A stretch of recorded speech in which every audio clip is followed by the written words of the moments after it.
नमस्कार दोस्तों, मैं अर्जुन आपका स्वागत करता हूं हिस्ट्री बाय अर्जुन के यूट्यूब चैनल में। दोस्तों आज की हमारी क्लास है बंगाल के नवाब। दोस्तों आज की क्लास में जो है हम बंगाल के नवाब के बारे में जो है पढ़ने वाले हैं। दोस्तों साथ ही दोस्तों अगर आप हमारे चैनल पर पहली बार आए हैं तो हमारे चैनल को भी सब्सक्राइब कर लीजिएगा, साथ ही बेल आइकन को प्रेस कर लीजिएगा ताकि हमारे आने वाले वीडियो का नोटिफिकेशन जो है आप तक पहुँचता रहे।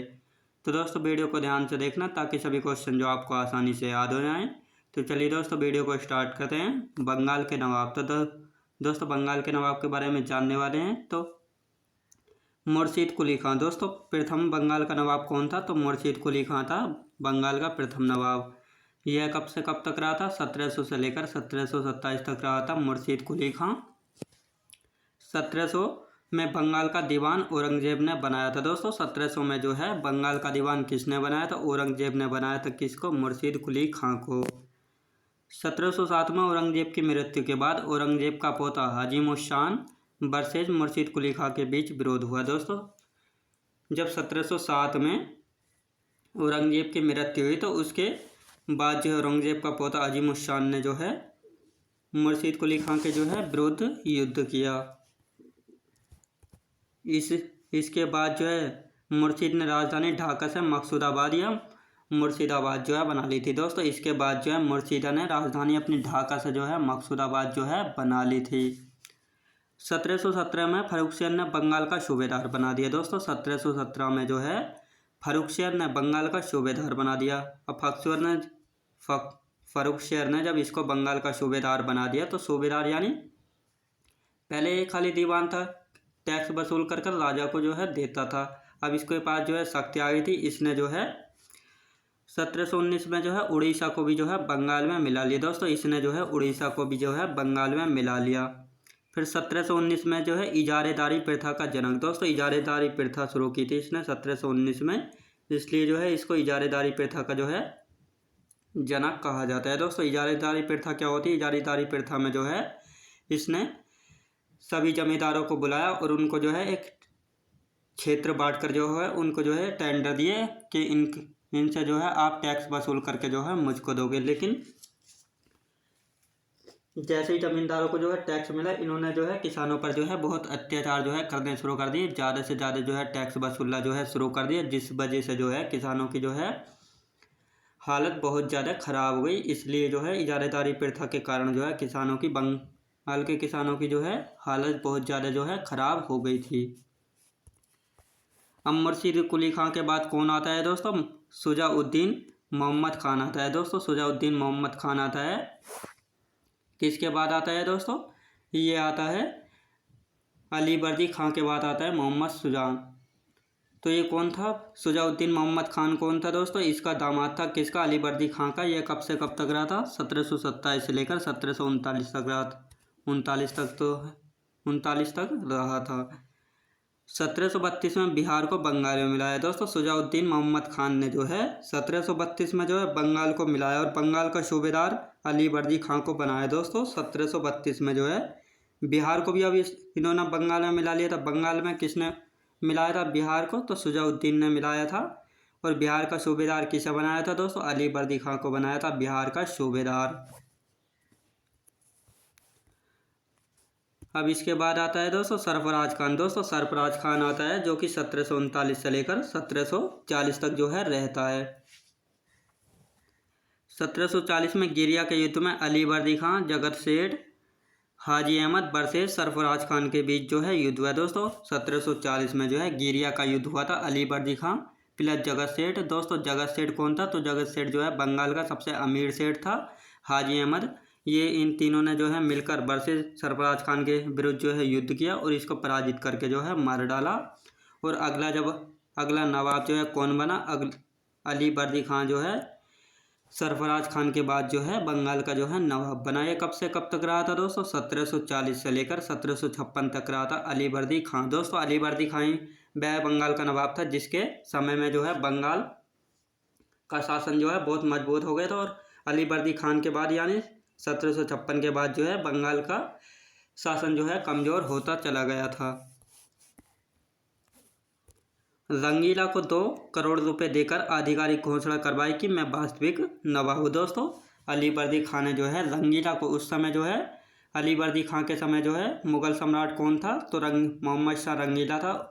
इसको 2 करोड़ रुपए देकर जो है आधिकारिक घोषणा करवाई कि मैं वास्तविक राजा हूँ, वास्तविक नवाब हूँ। इसके समय मराठों का आक्रमण हुआ दोस्तों। इसके समय जो है मराठों ने आक्रमण किया, यानी बाजीराव प्रथम ने जो आक्रमण किया था 1737 में, तो उस उड़ीसा को मराठों को दे दिया दोस्तों। उड़ीसा को जो मराठों को दे दिया था किसने? अलीवर्दी खान ने जो है उड़ीसा मराठों को दे दिया था। संधि हुई थी 12 लाख रुपए वार्षिक चौथ रघुजी भोसले के साथ जो है ये संधि हुई थी और 12 लाख रुपए वार्षिक चौथ देने की जो है बात हुई थी। इसका कोई पुत्र नहीं था, तो अपनी छोटी बेटी के पुत्र सिराजुद्दौला को जो है बंगाल का नवाब घोषित किया दोस्तों। अलीवर्दी खां का जो है कोई पुत्र नहीं था, केवल 3 पुत्रियां थी। तो सबसे छोटी बेटी के पुत्र यानी सिराजुद्दौला को जो है बंगाल का नवाब जो है घोषित कर दिया था। अलीवर्दी खां का कथन था यूरोपीय मधुमक्खी दोस्तों। अलीवर्दी खां का कथन है यूरोपीय जो है मधुमक्खी। अब यूरोपीय मधुमक्खी किसने कहा था दोस्तों? अलीवर्दी खां ने जो है यूरोपीय को मधुमक्खी कहा था। यूरोपियों की तुलना मधुमक्खियों से की है और कहा है कि यदि इन्हें छेड़ा जाए तो शहद देंगी और यदि छेड़ा जाए तो काट कर जो है मार डालेंगी। तो ये किसका कथन था दोस्तों? अलीवर्दी खां का कथन था। अब इसके बाद कौन आता है दोस्तों? सिराजुद्दौला आता है। 1756 से लेकर 1757 तक जो है रहता है, यानी एक ही वर्ष तक जो है रहता है। सिराजुद्दौला का विरोध दोस्तों, अब अचानक से जो है सिराजुद्दौला एकदम बंगाल का नवाब बन गया, तो इसके जो भी यार रिश्तेदार या अड़ोसी पड़ोसी जो भी थे इसका विरोध तो ठीक करेंगे ही। घसीटी बेगम दोस्तों, घसीटी बेगम कौन थी? तो सिराजुद्दौला की मौसी थी, यानी अलीवर्दी खां की बड़ी बेटी थी। इन्होंने इसका विरोध किया। मीर जाफर कौन था? मीर जाफर बंगाल का सेनापति था। राय दुर्लभ यह भी एक सेठ था और जगत सेठ तो बंगाल का सबसे अमीर सेठ था। अमीचंद और शौकत जंग दोस्तों, शौकत जंग जो है इसका मौसेरा भाई था, यानी इसकी मौसी का लड़का था। इन सभी ने जो है मिलकर सिराजुद्दौला के खिलाफ जो है युद्ध विरोध किया था। 1756 में जो है मनिहारी के युद्ध में शौकत जंग को मारा दोस्तों। सबसे पहले जो है 1756 में सिराजुद्दौला ने जो है शौकत जंग को मनिहारी के युद्ध में जो है मार डाला था। 1756 से 1763 जो है सप्तवर्षीय युद्ध हुआ दोस्तों। 1756 से लेकर 1753 तक जो है 63 तक जो है सप्तवर्षीय युद्ध हुआ था। फ्रांसीसियों को अंग्रेजों को किलेबंदी करने के आदेश दिए दोस्तों। फ्रांसीसियों से कहा, किसने कहा? सिराजुद्दौला ने कहा था कि अंग्रेजों को किलेबंदी बंद करने के आदेश दिए, लेकिन फ्रांसीसी तो मान गए लेकिन अंग्रेज नहीं माने। तो इसी के बाद जो है 20 जून 1756 को जो है ब्लैक होल की घटना हुई या काल कोठरी की जो है घटना हुई। यह जिक्र किसने किया? होलवेल ने किया था, यानी ब्लैक होल की घटना दोस्तों। इस घटना में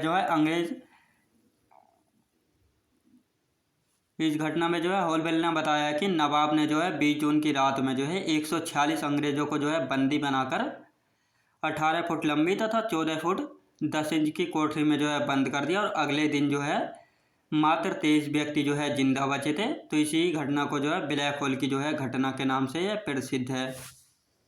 यह होलवेल भी जो है इन्हीं 23 लोगों में से जो है एक था। फरवरी 1757 में जो है अंग्रेजों ने जो है चंद्रनगर पर जो है कब्जा कर लिया था दोस्तों। फरवरी 1757 में जो है अंग्रेजों ने जो है चंद्रनगर पर कब्जा कर लिया था और इसी के बाद जो है अलीनगर की संधि हुई दोस्तों। अलीनगर की जो है इसी के बाद जो है संधि हुई। यह संधि किस किस के बीच हुई थी दोस्तों? बंगाल के नवाब सिराजुद्दौला और क्लाइव के बीच हुई थी। इस संधि में जो है कंपनी के क्षेत्राधिकार में विशेषाधिकार को जो है पुनः वापस दिया गया था और मुआवजा देने की बात जो है कही गई थी। तो इसी के बीच जो है किले बनाने का अधिकार, सिक्के ढालने का अधिकार किसको मिला था? तो अंग्रेजों को जो है अलीनगर की संधि के बाद जो है किले बनाने का अधिकार व सिक्के ढालने का जो है अधिकार जो है दिया गया था। इसके बाद होता है दोस्तों पलासी का युद्ध। पलासी का युद्ध कब हुआ था दोस्तों? 23 जून 1757 में हुआ था पलासी का युद्ध। सिराजुद्दौला बंगाल का नवाब था, मीर जाफर और मीर मदान वर्सेस क्लाइव के बीच हुआ था यह युद्ध। इस युद्ध में कौन जीता था? तो क्लाइव जो है जीता था। अब युद्ध में क्लाइव कैसे जीता था दोस्तों? सिराजुद्दौला के पास जो है दोस्तों 50,000 सैनिक थे, जबकि क्लाइव के पास जो है 3200 सैनिक थे। अब मीर जाफर जो कि इसका सेनापति थे, इसने जो है सिराजुद्दौला यानी बंगाल के नवाब को जो है धोखा दिया था। क्लाइव ने जो है मीर जाफर को जो है बंगाल का नवाब बनाने की बात कही और इसे अपनी तरफ जो है मिला लिया था। इसी कारण जो है मीर जाफर ने जो है सिराजुद्दौला को जो है धोखा दिया था। इसी कारण जो है क्लाइव की जीत हुई। जैसे ही सिराजुद्दौला को ये बात पता चली कि मीर जाफर इसकी तरफ क्लाइव की तरफ जो है मिला हुआ है, कुछ गड़बड़ है, तो नवाब जो है भागकर जो है मुर्शिदाबाद जो है पहुंच गया और मीर जाफर के लड़के ने जो है वहां पर इसका जो है कत्ल करवा दिया था।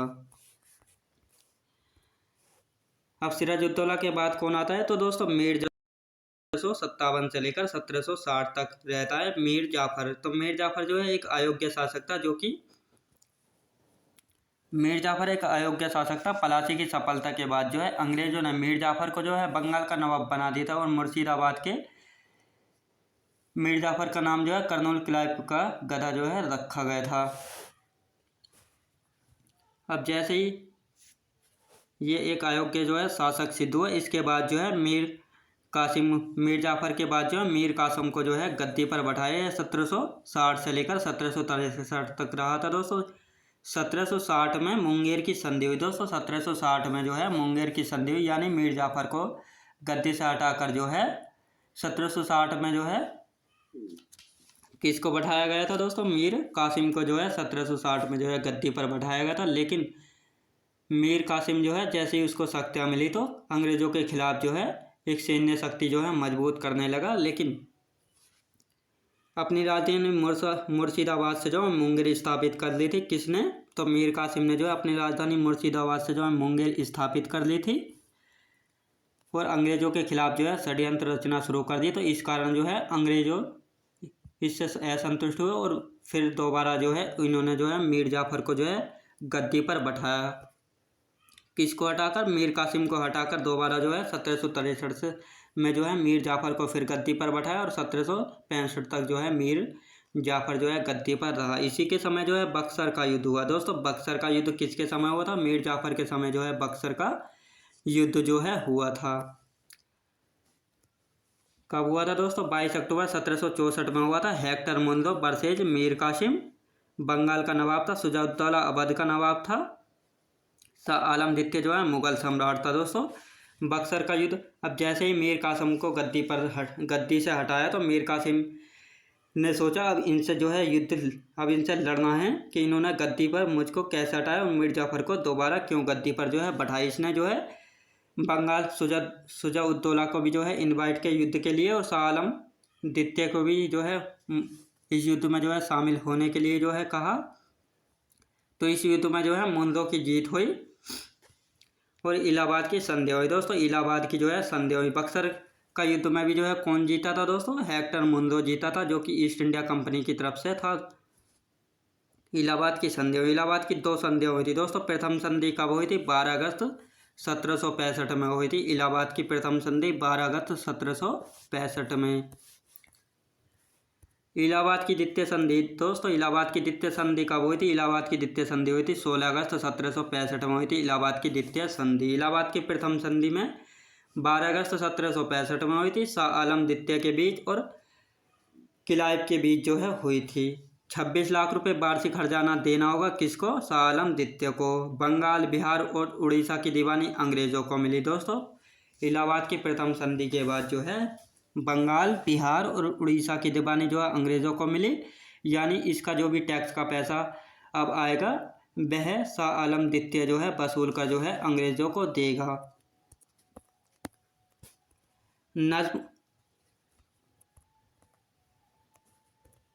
नजमुद्दौला को 53 लाख रुपए अंग्रेजों ने दिए निजामत के लिए, कानून व न्याय व्यवस्था के लिए। अब ये 53 लाख जो है ये भी शाह आलम द्वितीय से जो है दिलवाए थे। किसने? अंग्रेजों ने दिलवाए थे। किसको? नजमुद्दौला को दिलवाए थे निजामत के लिए, यानी कानून व न्याय व्यवस्था को ठीक करने के लिए। इलाहाबाद की द्वितीय संधि दोस्तों, इलाहाबाद की द्वितीय संधि कब हुई थी? 16 अगस्त 1765 में हुई थी इलाहाबाद की द्वितीय संधि। हस्ताक्षर किलाइब और शुजा-उद-दौला के बीच जो है अवध का नवाब था उसके बीच जो है संधि हुई थी। इलाहाबाद का किला जो है शाह आलम को दिया गया है, जो कि टैक्स वसूल कर जो है अंग्रेजों को देना था। 50 लाख रुपए का खर्चा हुआ था बक्सर के युद्ध में। दोस्तों 50 लाख रुपए का खर्चा हुआ था बक्सर के युद्ध में। इसका हर्जाना भी जो है किसको भरना पड़ा था? शुजा-उद-दौला का भरना पड़ा था, जो कि अवध का जो है नवाब था। बंगाल में द्विज शासन कब से कब तक रहा था? 1765 से लेकर 1772 तक रहा था बंगाल में द्विज शासन। इसके बाद कौन आता है दोस्तों? सैफुद्दौला रहा था 1766 से लेकर 1775 तक जो रहा था सैफुद्दौला था। मुबारक उद्दौला रहा था दोस्तों 1775 तक, यानी अंतिम नवाब कौन था बंगाल का? मुबारक उद्दौला था। याद रखेंगे दोस्तों मैं उम्मीद करता हूँ आपको वीडियो क्वालिटी कंटेंट वगैरह सभी कुछ आपको पसंद आया होगा। पसंद आया हो तो लाइक शेयर और सब्सक्राइब करना बिल्कुल भी ना भूलें। साथ ही दोस्तों अगर आप हमारे चैनल पर पहली बार आए हैं तो हमारे चैनल को भी सब्सक्राइब कर लीजिएगा, साथ ही बेल आइकन को प्रेस कर लीजिएगा ताकि हमारे आने वाले वीडियो का नोटिफिकेशन आप तक पहुँचता रहे। चलिए दोस्तों मिलते हैं नेक्स्ट वीडियोज़ में।